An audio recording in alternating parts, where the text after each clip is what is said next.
حضور کے سچے غلام یہ کہہ رہے تھے کہ عمر بڑا ہی اچھا ہے، عدل والا ہے، انصاف والا ہے.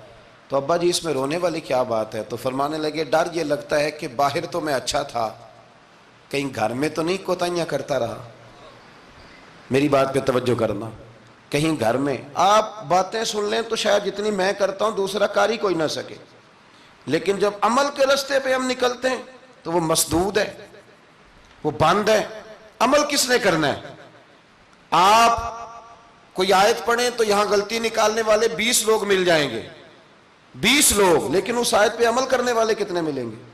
تو حضرت عمر فاروق رو رہے تھے، کہنے لگے کہیں تمہارے حقوق تو نہیں پامال کرتا رہا. تو آپ کی اہلیہ نے جب سنا تو وہ کہنے لگی عمر مجھے تو بڑا پرانا شکوہ ہے، آپ کا جاہ و جلال اتنا تھا میں بات نہیں کر سکی. عمر تم نے سارا دن مسجد میں گزار دیا اور ساری رات نقاب اوڑھ کے مدینے کی گلیوں میں گزار دی، میں تو زندگی کی کوئی خوشی دیکھ ہی نہیں سکی. چاہ تو میرے اندر بھی تھے نا کہ میرا شوہر کچھ گھڑیاں بیٹھتا، کہیں مجھے لے کے جاتا، تو میں تو کچھ نہیں دیکھا، مجھے بڑا شکوہ ہے. تو حضرت عمر کہنے لگے چل اللہ کی رضا کے لیے معاف کر دے. بھئی معافی بیوی سے نہیں مانگی جا رہی، معافی اپنی غلطی کی مانگی جا رہی. یہ سمجھ لیں، بیوی کے لیے تو خاوند کا بہت بڑا مقام ہے نا، لیکن یہاں غلطی کس بات کی ہے؟ اپنی کمزوری پر غلطی کا اعتراف کر کے معذرت کا سوال کیا جا رہا ہے. تو حضرت عمر کہنے لگے معاف کر دے. تو اہلیہ کہنے لگی میں نہیں معاف کرتی، میری شرط پوری کریں. فرمایا وہ کیا؟ فرمانے لگی قیامت میں جب اللہ آپ کے لیے جنت کا حکم دے گا تو آپ میری سفارش کریں گے اللہ کی بارگاہ میں؟ سفارش کریں گے کہ یا اللہ مجھے کپڑے دھو کے دیتی تھی، میری عزت کی حفاظت کرتی تھی، میرے بستر کو پاک رکھتی تھی، کہیں گے؟ تو حضرت عمر فرمانے لگے تیرے ساتھ وعدہ رہا، رب نے اگر عمر کو اپنے فضل، اپنے کرم اور اپنے محبوب کے صدقے جنت دی تو عمر تیرے بغیر جنت میں نہیں جائے گا. عمل کا رستہ، عمل کا رستہ. دیکھیں نا، 2 دفعہ استاد بات کرتا ہے، 2 دفعہ، اور کوئی زیادہ، ایک تو ہے نا کہ ایم اے اور جناب ایم ایڈ اور ایم فل اور پھر پی ایچ ڈی قسم کا استاد. ایک وہ جو matric P T C teacher ہے نا، وہ 2 دفعہ اسٹوڈنٹ کو کام کہے تو تیسری دفعہ وہ ناراض ہو جاتا ہے، کہتا ہے میں 2 دفعہ کہا ہے. بچے کو آپ 2 دفعہ کہتے ہیں اور اگر تیسری دفعہ کہنا پڑے تو غصہ آتا ہے نہیں آتا؟ بھئی تو نے اتنی دفعہ کہا ہے، تو سمجھ نہیں رہا بات کو. اور اگر اللہ کریم قرآن مجید میں سینکڑوں دفعہ کہے نماز پڑھو، سینکڑوں دفعہ، اور یہ بہانے کر رہا ہے، یہ بھی پروگرام بنا رہا ہے، پھر کہتا ہے میں بے چین رہتا ہوں، میں بے قرار رہتا ہوں. عمل کا رستہ اس کو اختیار کریں، آپ سکون میں رہیں گے. بد عمل آدمی اور بے عمل آدمی یہ ہمیشہ پریشان رہتے ہیں، ہمیشہ. عمل کریں، توبہ کریں تو پھر بدل جائیں، پھر تبدیلی آئے. اور یہ کوئی مشکل کام نہیں، جو بدلنے والے تھے وہ بدل گئے. بڑا کچھ کرتے تھے پر پھر وہ لوگ بدل گئے. حضرت فضالہ رضی اللہ تعالیٰ عنہ کہتے ہیں کہ میں بڑا دلدادہ تھا عورتوں کا، اور میرا ماحول یہ تھا کہ میں قتل بھی کر لیتا تھا معاذ اللہ، چوری بھی کر لیتا تھا، اور رات میری طبیعت تھی معاذ اللہ نئی سے نئی عورت کے پاس جانا. کہتے ہیں ابو جہل نے اعلان کیا کہ جو نبی پاک علیہ السلام کا سر اقدس معاذ اللہ کاٹ کے لائے گا، نقل کفر، کفر نہ باشد، 100 سرخ اونٹ انعام ملے گا. تو میں نے ارادہ کر لیا کہ میں بہت سارا انعام حاصل کروں گا. قرآن مجید میں نا اللہ فرماتا ہے کہ بہت سارے لوگ ایسے ہیں جنہیں اگر میں رزق میں کشادگی دے دوں، زیادہ پیسے دے دوں، فرمایا باغی ہو جائیں، وہ سرکش ہو جائیں. یہ بہت سارے لوگوں کو جو اللہ تبارک و تعالیٰ اعتدال میں رکھتا ہے تو یہ ان کے لیے بہتر ہے. ہر بندہ دولت کے ہوتے ہوئے نیک ہو سکتا، تو یہ اللہ اگر رکھتا ہے نا اعتدال میں تو شکر کرے اللہ کا، ورنہ تو لوگ عیاشیاں کریں، پتہ نہیں کیا کچھ کر گزرے. تو حضرت فضالہ کہتے ہیں کہ میں نے خنجر تیار کیا اور میں نے بغل میں اس کو چھپایا، اوپر میں نے چادر اوڑھ لی. اب مجھے پتا تھا ظہر کی نماز کے بعد نبی پاک صلی اللہ علیہ وسلم طواف کعبہ کے لیے، بیت اللہ شریف کے طواف کے لیے جاتے ہیں.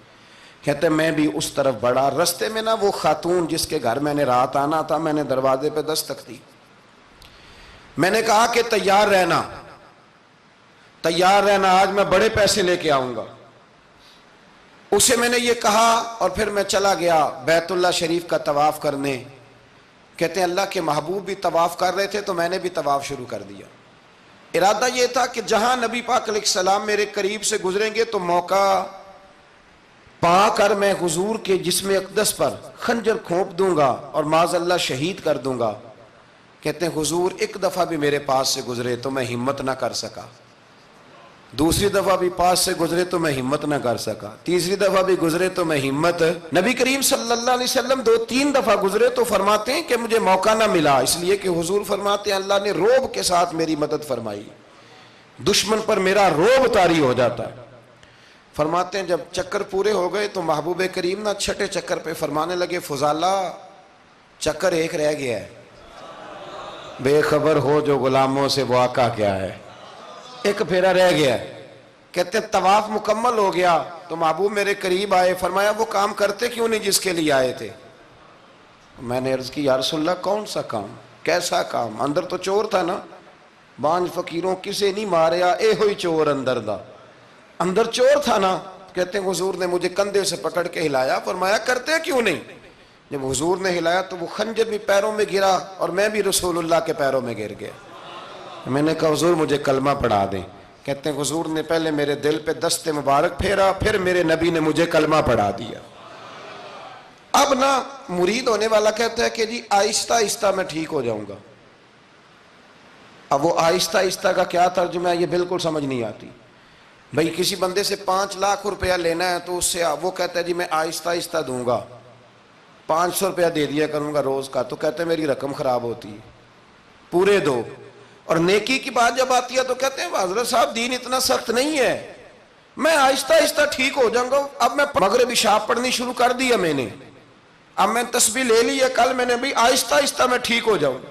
یعنی رقم لینی ہو تو وہ آہستہ آہستہ قبول نہیں ہے. لیکن اور مکان کی رجسٹری اگر کرانی ہو تو مالک مکان کہے گے آہستہ آہستہ کرا لو.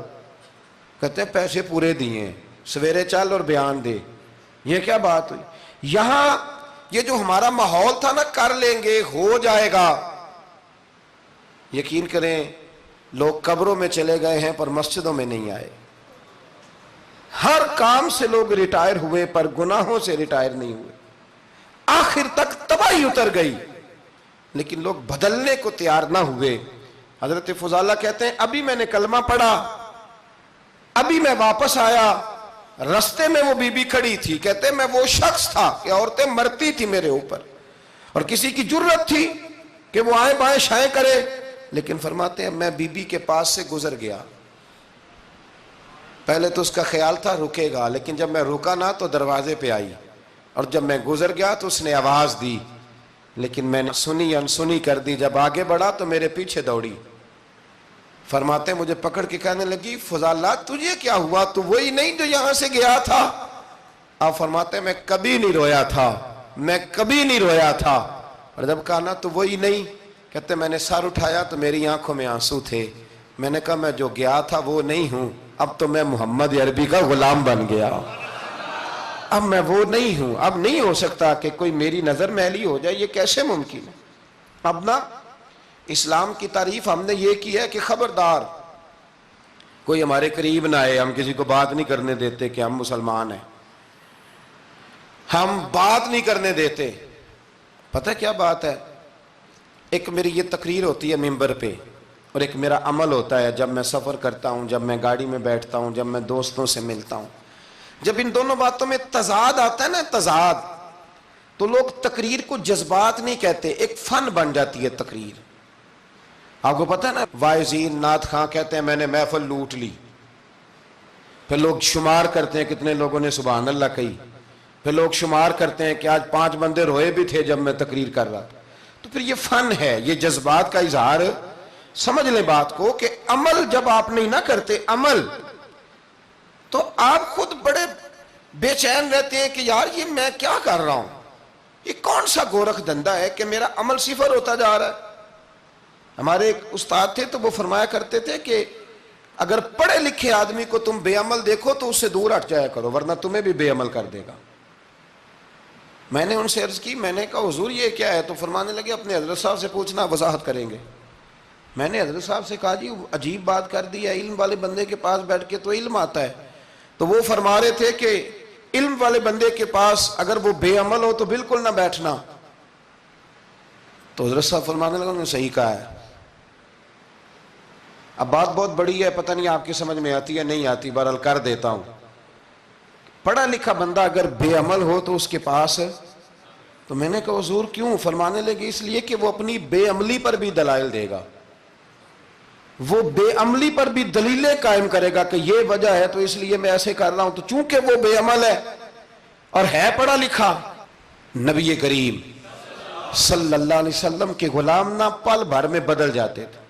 اور اللہ تعالیٰ بھی نا بڑے موقع دیتا ہے ہمیں, بڑے موقع. حضور نے فرمایا جس نے ایمان اور احتساب کی نیت سے روزے رکھے وہ نئی زندگی کا آغاز کرے, اس لیے کہ اللہ نے اس کے پچھلے سارے گناہ معاف فرما دیے. میرے نبی کریم علیہ الصلوۃ والسلام نے فرمایا جو شخص بیمار ہو گیا, مریض ہو گیا, اور نسائی شریف میں فرمایا کہ 3 دن تک بستر پہ رہا اور اس نے شکوہ نہ کیا اللہ کا, اور جب وہ شفا یاب ہو کے بستر سے اٹھا ہے نا تب اللہ نے اس کے پچھلے سارے گناہ معاف فرما دیے. اور فرمایا جو حج کرنے گیا, حج کر کے واپس آیا, اللہ کے حبیب فرماتے ہیں یوں سمجھے کہ میں آج ہی ماں کے پیٹ سے پیدا ہوا.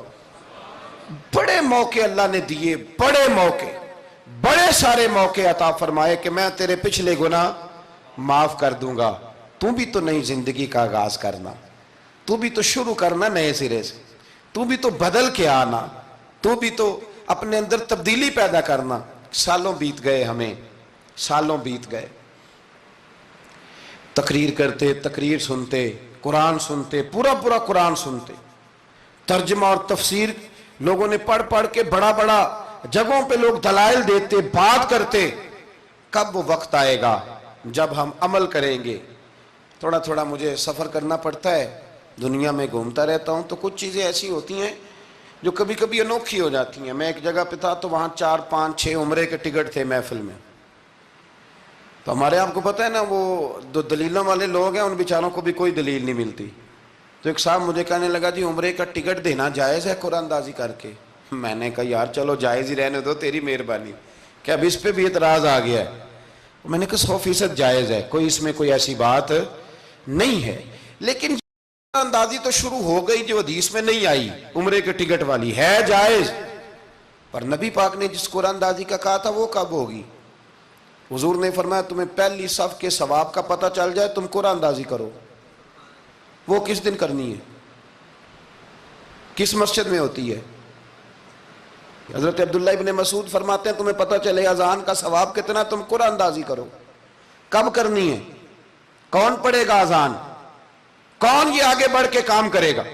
بھئی جو قرآن اندازی حدیث میں ہے وہ کب ہوگی؟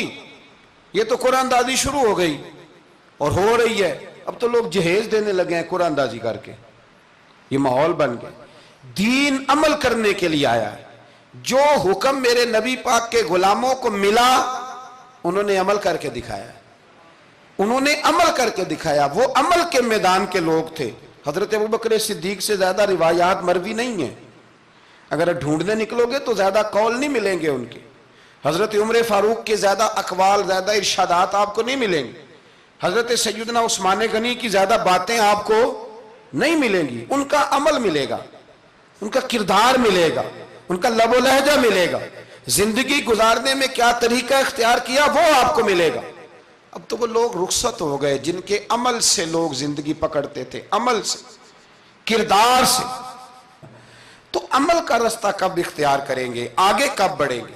میرے رسول کریم صلی اللہ تعالی علیہ وسلم کے غلام عمل کرتے تھے, اور جب عمل کرتے تھے پھر اس کا رزلٹ آتا تھا. یاد رکھنا رزلٹ نیتوں کا آتا ہے, ارادوں کا آتا ہے, عمل کا آتا ہے.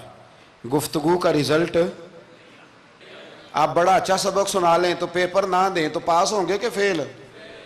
آپ تو کہہ رہے تھے وہ مجھے سارا ہی آتا تھا. تو عمل آپ کرتے ہیں تو عمل پر نتیجہ ہوتا ہے, عمل پر, عمل پر. حضرت عبداللہ ابن مبارک رحمت اللہ علیہ کے جو والد تھے نا ان کا نام مبارک تھا. وہ ایک باغ میں رہا کرتے تھے, باغ کی دیکھ بھال کرتے تھے بڑے صاف ستھرے, بڑی ان کی طبیعت میں نکھار تھا. آج مسئلہ ہمارے ملک کا یہ ہے کہ ہمارے ملک میں صرف سیاستدان ہی جو ہے وہ غلط کام نہیں کرتا، یا بہت بڑی انڈسٹری ہو تو وہاں خرابی نہیں ہوتی، بلکہ ریڑھی والے کا بھی اگر ہاتھ پڑ جائے نا تو چھوڑتا وہ بھی کوئی نہیں، الا ماشاء اللہ۔ وہ بھی جو اچھے اچھے آم ہوتے ہیں وہ فرنٹ پہ لگائے ہوتے ہیں، اس نے دکھانے کے لیے اور ہوتے ہیں اور دینے کے لیے اور ہوتے ہیں، اور وہ کہتا ہے کہ یہ بھی تو میں نے بیچنے ہیں نا، تو بھئی اگر یہ بھی بیچنے تھے تو اکٹھے لگانے چاہیے تھے، لیکن معیار ہے نا ہمارا، عمل کا رستہ مسدود ہے۔ حضرت مبارک جو تھے وہ مالی کے طور پر غریب آدمی تھے تو کام کاج کرتے تھے۔ تو ایک دن باغ کا مالک آ گیا، اس نے آ کے آپ سے کہا کہ کنوں کا باغ تھا، اس نے کہا کہ لاؤ ایک، کنوں لا کے دیا تو کھٹا تھا، اس نے کہا یہ نہیں ٹھیک، دوسری درخت سے لاؤ، دوسرے سے لائے تو وہ بھی کھٹا تھا، تیسرے سے لائے وہ بھی کھٹا تھا۔ کہنے لگا بیٹے کتنے سال ہو گئے تمہیں؟ تو فرمانے لگے 10-12 سال۔ تو کہنے لگے تمہیں ابھی بھی نہیں پتا کس جگہ کا کنوں میٹھا ہے، سارے کڑوے لائے ہو؟ تو آپ فرمانے لگے آپ نے مجھے دیکھ بھال کے لیے رکھا ہوا ہے، کنوں چکھنے کے لیے نہیں رکھا، مجھ سے قسم اٹھا لیں کبھی میں نے چکھا بھی ہو، اس لیے کہ میرے ذمے اور کام۔ باغ کا مالک اتنا خوش ہوا کہ اس نے آزاد بھی کر دیا، اپنی بیٹی کا نکاح بھی کر دیا، اور وہ باغ بھی آپ کو تحفے میں ہی دے دیا۔ ان کے گھر حضرت عبداللہ بن مبارک پیدا ہوئے۔ ان کے والد گرامی کہتے ہیں کہ ایک دن پھر ایسا ہوا کہ میں نے نا باغ بڑا سجایا، سوارا، محنت کری، بادشاہ آ گیا۔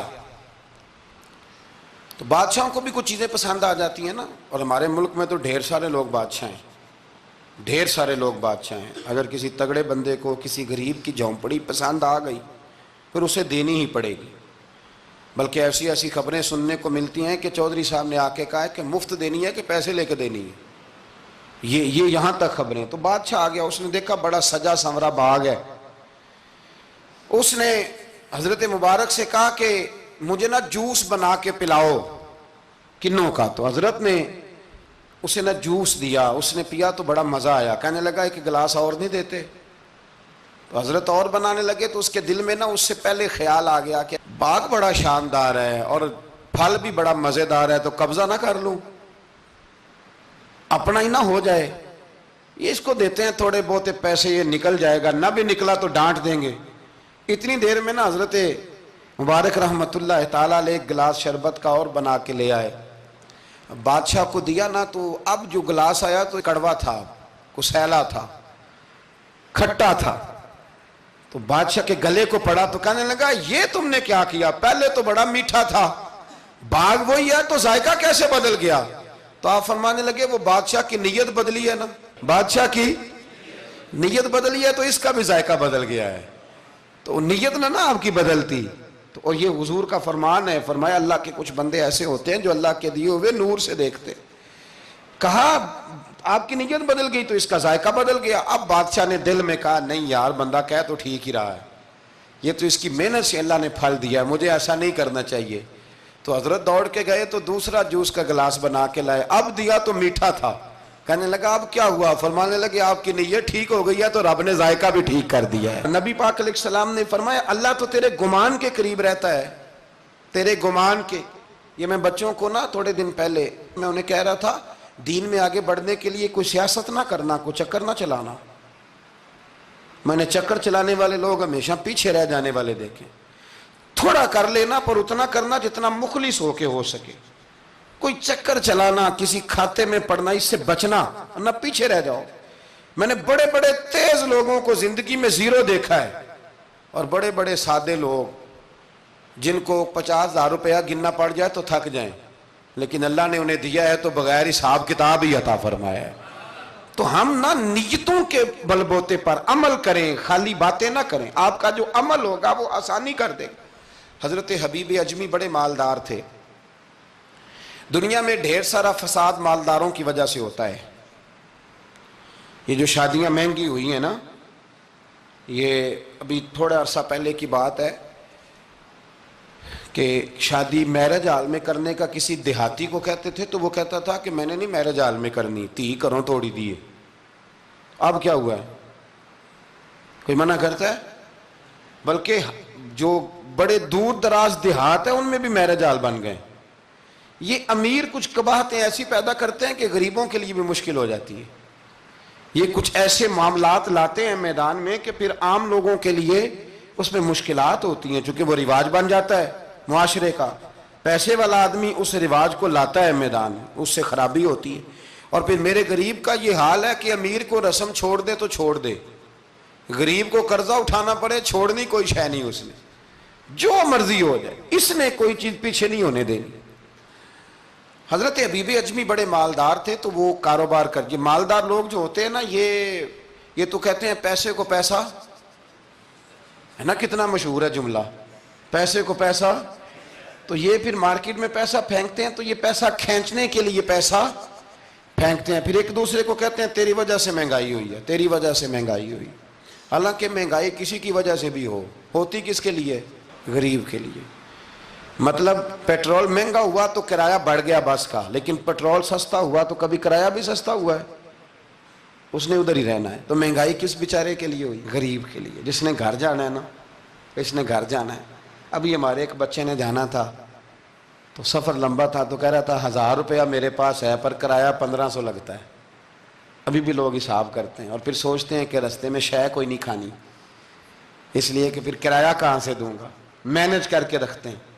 یہ خدمت ہوتی ہے نا علماء کی، حفاظ کی. تو مجھے پتہ ہے، میں اس قبیلے کا آدمی ہوں، مجھے پتہ ہے کہ یہ کیسے حساب کر کے رکھتے ہیں کہ اب اتنے آئے ہیں تو اس میں سے یہاں، جس کے پاس ہیں ہی بڑے لمیٹڈ سے، تو وہ بیچارہ پہلے سے سوچ کے بیٹھا ہوتا ہے. مجھے پتہ ہے جن کے پاس پھر بے حساب ہوتا ہے، وہ پھر مارکیٹ میں پھینکتے ہیں تو کھینچتے ہیں، ظلم کرتے ہیں. حضرت حبیب اجمی کہتے ہیں جب مال دیا اللہ نے تو میں نے سود کا کام شروع کر دیا. اب سود والوں کے پاس بھی بڑی دلیلیں ہیں، انشورنس والوں نے بھی فتوے رکھے ہوئے ہیں، وہ آ کے فتویٰ دکھاتے ہیں، وہ کہتے ہیں جناب فتویٰ. تو میں نے کہا کہ فتویٰ مارکیٹ میں میری طرح کے مولوی ہیں میاں، اب کیسی بات کرتے ہو، فتویٰ تو مل ہی جاتا ہے. لیکن نبی کریم علیہ السلام کا وہ فرمان ذہن میں رکھنا کہ حضور نے فرمایا ایک حلال ہے تو ایک حرام ہے، ایک میں شک ہے.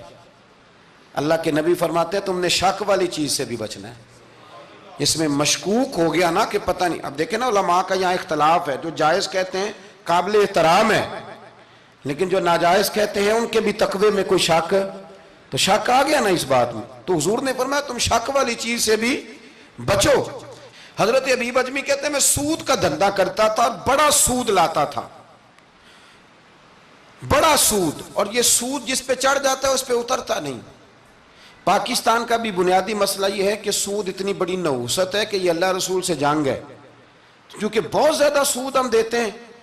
اس لیے میں تو آپ کو پتہ ہے جو کوئی برا کام کرے اس کو برا کہنا چاہیے. حکومتی لیول پر تنقید اس لیے اچھی ہوتی ہے کہ لوگوں تک جب پہنچتی ہے تو فائدہ دیتی ہے، لیکن جو بندہ اچھا کام کرے اس کی اچھائی کو بھی بیان.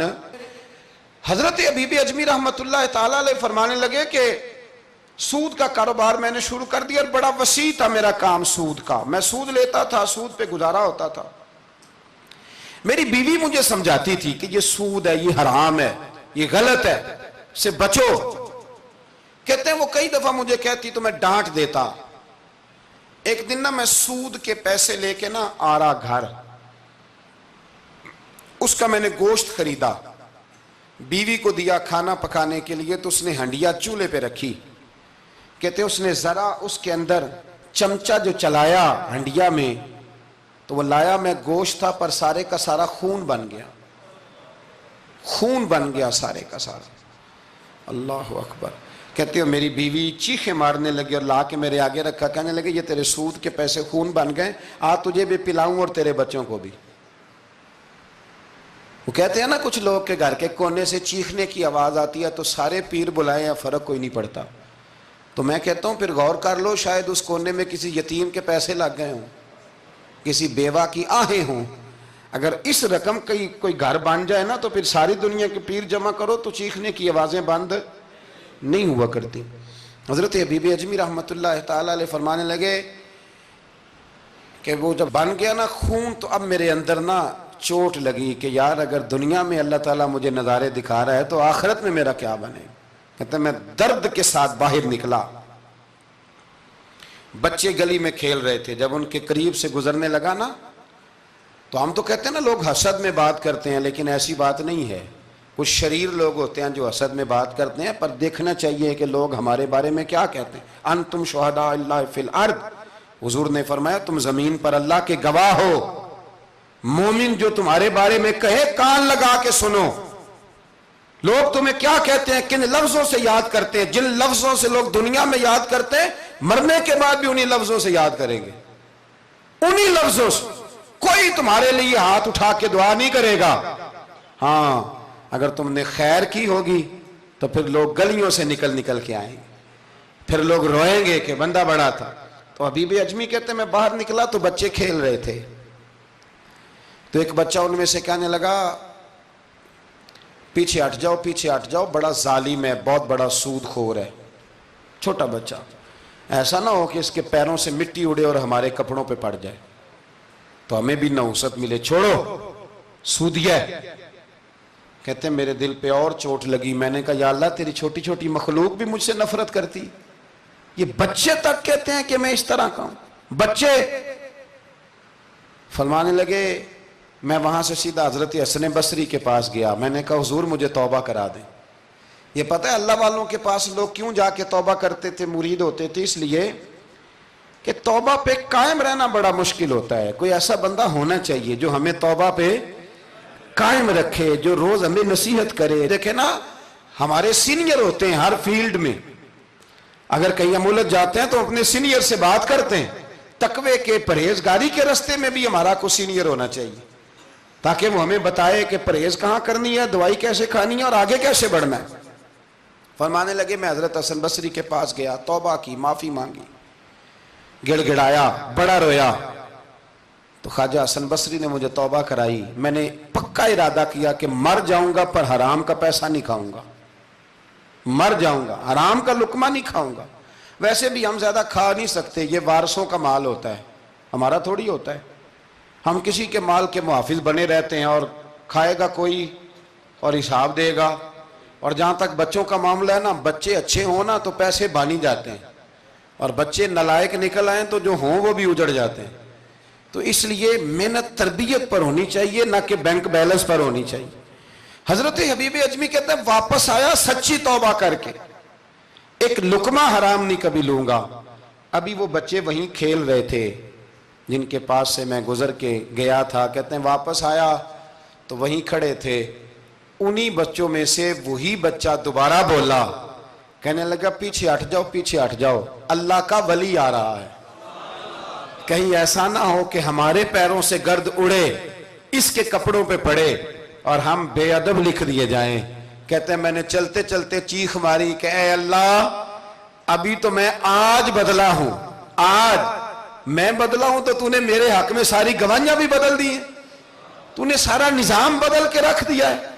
تبدیلی اپنے اندر لائیں, روح کے اندر لائیں, مزاج کے اندر لائیں. یہ شب قدر کی رات ہے, توبہ اور استغفار کریں لیکن بدلنے کے ارادے سے, چھوڑنے کے ارادے سے. اعلیٰ حضرت فاضل بریلوی رحمۃ اللہ علیہ جب ذی الحج کی آخری رات ہوتی تو فرماتے صبح سال بدل رہا ہے تو ہمیں بھی بدل جانا چاہیے. لوگ پوچھتے حضور کیا بدلیں؟ فرمایا جو ایک سپارہ پڑھتا تھا 2 کر دے, اور فرمایا جو اپنے آپ کو خوش کرنے کے لیے باتیں کرتا تھا وہ باتیں کم کر دے. آج نہ کچھ بدلنے کا پروگرام بنائیں, اپنے رب کریم کے ساتھ دل ہی دل میں وعدے کریں کہ کچھ عادتیں ہم چھوڑیں گے. یہ غلط بات ہے کہ عادتیں چھوٹا نہیں کرتی. حضور عادتیں ہی تو بدلنے آئے ہیں دنیا میں, عادتیں بدل جایا کرتی. اپنے آپ کو بدلیں اور اپنے اندر تبدیلی پیدا کریں, پھر خدا کے رزلٹ کا انتظار کریں, پھر دیکھیں اللہ کس طرح کے فیصلے فرماتا ہے. آپ ارادہ کریں, آپ پروگرام بنائیں, آپ ذہن اپنا بنائیں کہ میں نے نا اب کچھ بدل جانا ہے, اب میں نے اندر کچھ اپنے تبدیلی پیدا کرنی ہے. نکل آئیں. 2-3 گزارشات جاتے جاتے آپ سے عرض کروں. ایک تو زندگی میں کچھ کام ایسے کریں کہ جن کاموں کا مجھے پتہ ہو یا میرے رب کو پتہ ہو, کسی انسان کو خبر نہ ہو. دوسری بات یہ یاد رکھیں کہ دین کا کوئی کام بھی زندگی میں کریں نا تو اپنے اوپر مشقت کریں کہ وہ کام میں نے ریاکاری کے طور پہ نہیں کرنا, وہ دکھلاوے کے طور پہ نہیں کرنا. دینی معاملات کے اندر, دینی کاموں کے اندر, یعنی پہلے آپ اپنے آپ کو مطمئن کریں کہ واقعی آپ فی سبیل اللہ وہ کام کر رہے ہیں. اب یہ جو رسم ہے نا بے تحاشا، کچھ چیزیں بوجھ بننے لگ گئی ہیں، بوجھ. طبیعت محسوس کرتی ہے کہ یہ کیا ہو رہا ہے، مطلب ہم یہاں بھی ہم وہ کام کریں گے سیکھ کے سن کے تیار کر کے. باہر آئیں تھوڑا. حضرت ابو مرتعش ایک درویش گزرے، وہ کہتے ہیں میری حج کی تیاری تھی، میں گھر میں بیٹھا تھا بالکل تیار تھا، کل پرسوں جانا تھا، تو میری اماں نے پانی مانگا، بیٹا پانی دینا. رسالہ کشیریہ میں اس کو لکھا ہے. کہتے ہیں اماں جی نے کہا پانی لاؤ، تو میں نے نا چھوٹے بھائی سے کہا اماں جی کو پانی دینا. اماں جی نے مجھ سے پانی مانگا ہے. جو پیر صاحب ہوتے ہیں ان کو بھی اماں کی خدمت کرنی چاہیے کہ نہیں کرنی چاہیے؟ وہ جو انڈسٹری کا مالک ہے 2 کروڑ روپیہ وہ نرس رکھ دے اماں کو کہ خود اماں کو روٹی کھلائے. وہ کہتا میں کر تو رہا ہوں، میں ہی تو تنخواہ دیتا ہوں بی بی جو رکھی ہوئی ہے. کس کو خدمت کرنی چاہیے؟ ڈاکٹر صاحب کو، انجینئر صاحب کو. نبی وقت بھی ہونا، نبی وقت بھی اور ولی وقت بھی، تو ماں اس کے لیے بھی قابل تعظیم ہوتی. آپ بات کو سمجھے. نبی کریم علیہ السلام تو اپنی رضائی ماں آتی تھی تو حضور اٹھ کے کھڑے ہو جاتے تھے. حضور نے کہا یہ تعظیم کا موقع ہے. حضرت ابو مرتعش کہتے ہیں اماں نے پانی مانگا، کل میں نے حج پہ جانا تھا. چھوٹے بھائی سے کہا ذرا اماں کو پانی دینا، چونکہ میں تو پیر صاحب ہوں، میں تو علامہ صاحب ہوں، 25-30 آدمی ابھی گلی میں کھڑے ہیں مجھے ملنے والے. بہت پتر تو پانی لا دے، پانی کی بات ہی ہے نا. کہتے فوراً میرے دل میں خیال آیا کہ سینکڑوں میل کا سفر حج کا پیدل کرنا ہے، اس کے لیے تیرا نفس تیار ہے، اور یہاں سے اٹھ کے وہاں مٹکے سے پانی ڈالنے جانا ہے اماں کے لیے، اس کے لیے ذہن تیار نہیں. فرماتے ہیں پھر میرے اندر سے آواز آئی کہ یہ تو حج کرنے جا رہا ہے نا، اس میں لوگ تجھے حاجی کہیں گے، اور واپسی پہ تیرے گلے میں پھولوں کا ہار ڈالیں گے، لیکن اماں کو پانی پلانے پر تو کوئی بندہ انعام نہیں دے گا، کوئی شور نہیں ہوگا. تو فرماتے ہیں میں سمجھ گیا کہ ابھی میں حج کے لیے نفسیاتی طور پر تو تیار ہوں پر دلی طور پر تیار نہیں ہوں. کہتے ہیں میں نے حج کا ارادہ چھوڑ دیا. میری اماں کہنے لگی بیٹے جاتا کیوں نہیں؟ میں نے کہا اماں پہلے تیرے تک پہنچ لو پھر بیت اللہ شریف تک بھی پہنچ جاؤں. تو دینی کام زندگی میں کوئی بھی کرے نا مخلص ہو کے کریں، نکل آئیں تصنع سے، بس کریں. یار مطلب سب کے سامنے اداکاری تو اللہ رسول کے سامنے بھی اداکاری چھوڑ دے یار. مطلب ویسے بھی میں کہتا ہوں اداکاری کرتے بندہ تھک جاتا ہے، اداکاری کرتے کرتے نا بندہ وہ لمبی نہیں چلتی. تو آپ نارمل زندگی میں اللہ رسول کے ساتھ رہیں گے تو وہ آپ کے لیے بہتری ہوگی، آسانی ہوگی آپ کے لیے. میں شب برات کی محفل کے بڑے پوسٹر نہیں بنواتا، شب قدر کے بھی نہیں بنواتا، اگر کبھی بنتے ہیں تو دوست کوئی بنا کے لگا دیتا ہے. بڑا مختصر سا پیغام، وہ بھی شاید آج کیوں بلا. میں دوستوں کو ہمیشہ کہتا ہوں کہ جس کو تنہائی میں شب قدر میں مزہ آتا ہے نا اللہ اللہ کرنے کا، وہ تنہائی میں کرے. لیکن زیادہ تر لوگ کر نہیں پاتے، اس لیے ہم محفل کو سجاتے ہیں. اس میں کوئی ایسا مقصد نہیں، کوئی ایسا معاملہ نہیں. خدا را کچھ تھوڑا سا اخلاص للہیت پیدا کریں طبیعت میں، اور کبھی بھی دین کے معاملے میں کسی جگہ بھی کوئی ایسا کام نہ کریں جس میں رکاوٹ ہو، آزمائش ہو. ابھی کی بات بتاتا ہوں. میں نے ہمارے جو تراویح کے حافظ صاحب ہیں ان کی خدمت کی. ابھی ہم نے، مجھے ایک سنگی کہنے لگے آپ نے بتایا نہیں کیا دیا ہے. میں نے کہا میرے خیال میں بتانے کے لائق ہوتے تو شاید بتاتا. اب آپ کسی کو 2-4 ہزار دے کے اس کا اعلان کریں گے تو یہ کچھ چیزیں ہیں نہیں اعلان کرنے والی. پھر یہ کہ وہ میں دیکھتا رہتا ہوں نا جی، تصویریں پہنچتی رہتی ہیں کہ جو 500 دے رہا ہے وہ بھی فوٹو کھنچوا رہا ہے، جو سوٹ دے رہا ہے وہ بھی فوٹو کھنچوا رہا ہے. تو جو ایک جگہ پہ میں کھانے کے لیے بیٹھا تھا ٹیبل پہ، تو انہوں نے پہلے نا برتن اٹھا کے تو چاولوں کی فوٹو کھینچی، پھر قورمے کی کھینچی، پھر ساری چیزوں کی. تو میں نے کہا کہ یار پہلے ہمیں پوچھ لو ہم نے کیا کیا کھانا ہے، جو کھائیں گے اس کی فوٹو کھینچ لینا. اب تم ہماری فوٹو کے ساتھ قورمہ فٹ کرو گے تو لوگ تو کہیں گے نا مولانا کھا کے گئے. تو میں نے پتہ نہیں کھانا ہے نہیں کھانا. تو آپ ڈریں اللہ تعالیٰ سے. ہر بات میں تھوڑی یہ مطلب تصنع آئے گی، ہر بات کے اندر تھوڑا یہ معاملہ رہے گا. تو تیسری گزارش جو بڑی ضروری اور بڑی اہم ہے، دنیا میں جو چیز اس وقت سب سے زیادہ پریشانی کا شکار ہے وہ دینی اقدار ہیں. ہر شعبے میں تیزی سے کام ہو رہا ہے، تیزی سے، اور دینی اقدار کو لوگ پیچھے کرتے جا رہے ہیں. کئی بہانے ہیں لوگوں کے پاس، کہتے ہیں مولوی لڑتے بڑا ہیں تو ہم کدھر جائیں؟ تو میں کہتا ہوں کون سا مولوی کہتا ہے شراب پیو؟ کہا ہے کبھی کسی مولوی نے؟ وہ کوئی بھی ہو، کسی نے کہا ہے کہ رشتہ داروں کے تعلقات خراب کر لو، کسی نے کبھی کہا ہے کہ ڈاکے مارو؟ تو آپ کیا بات کرتے ہیں صاحب؟ کون سا مولوی کہہ رہا ہے کہ چوریاں کرو؟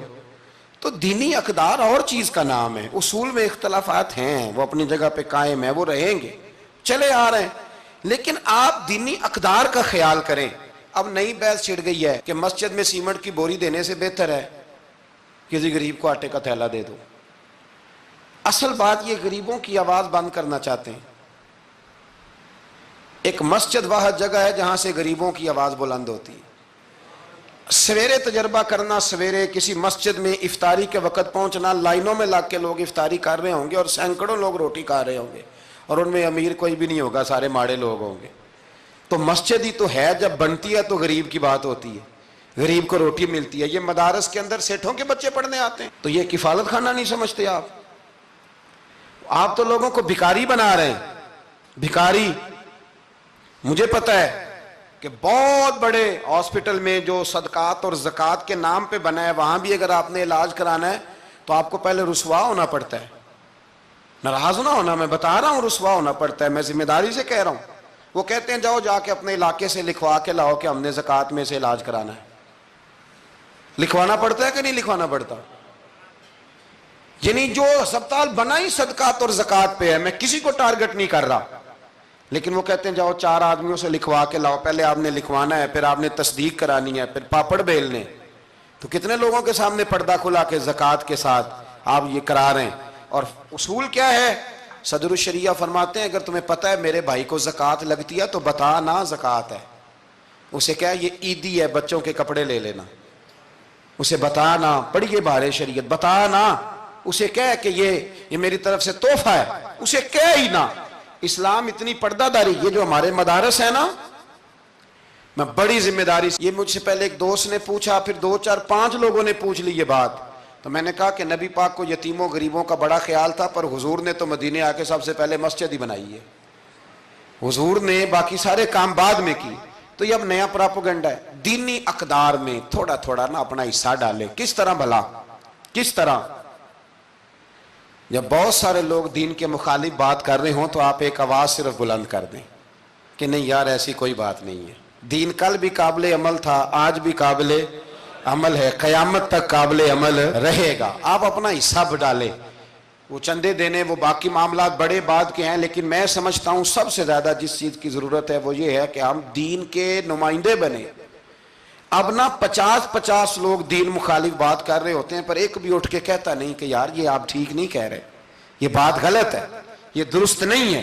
میں آپ سے گزارش کروں گا، وہ آپ کسی میدان میں بھی ہیں، کسی چوک میں بیٹھے ہیں، سوشل میڈیا پہ بیٹھے ہیں، کہیں بھی بیٹھے ہیں، آپ اپنے دین کے نمائندے بنیں۔ اس تیزی کے ساتھ لبرل لوگ دین کو بدنام کرتے ہیں، اس تیزی کے ساتھ نظام کو چلاتے ہیں، اتنی خرابی پیدا کرتے ہیں کہ آنے والی نسل دین بیزار ہوتی جا رہی، دین بیزار، یعنی بچے خوف کھاتے ہیں مسجد کے، مدرسے کے، مولوی کے نام سے خوف کھاتے ہیں۔ اور خدا کے بندو، جس بندے نے پاکستان بنایا تھا نا، خواب دیکھا تھا، وہ بندہ اس دور میں پی ایچ ڈی تھا جب پی ایچ ڈی بندے چراغ لے کے نہیں ملتے تھے۔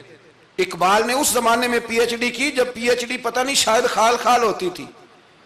وہ ڈاکٹر بھی تھے، وہ شاعر بھی تھے، فلسفی بھی تھے، ادیب بھی تھے، بہت بڑے منطقی تھے اقبال۔ اور ردیف قافیہ، مجھے تھوڑی سی دلچسپی ہے شاعری سے، پر میں دنگ رہ جاتا ہوں جب اقبال کو پڑھتا ہوں کہ پتہ نہیں لفظ اس بندے کے سامنے ہاتھ جوڑ کے کھڑے رہتے تھے ہمیں استعمال کر، لیکن اس بندے نے علامہ کہلانا پسند کیا۔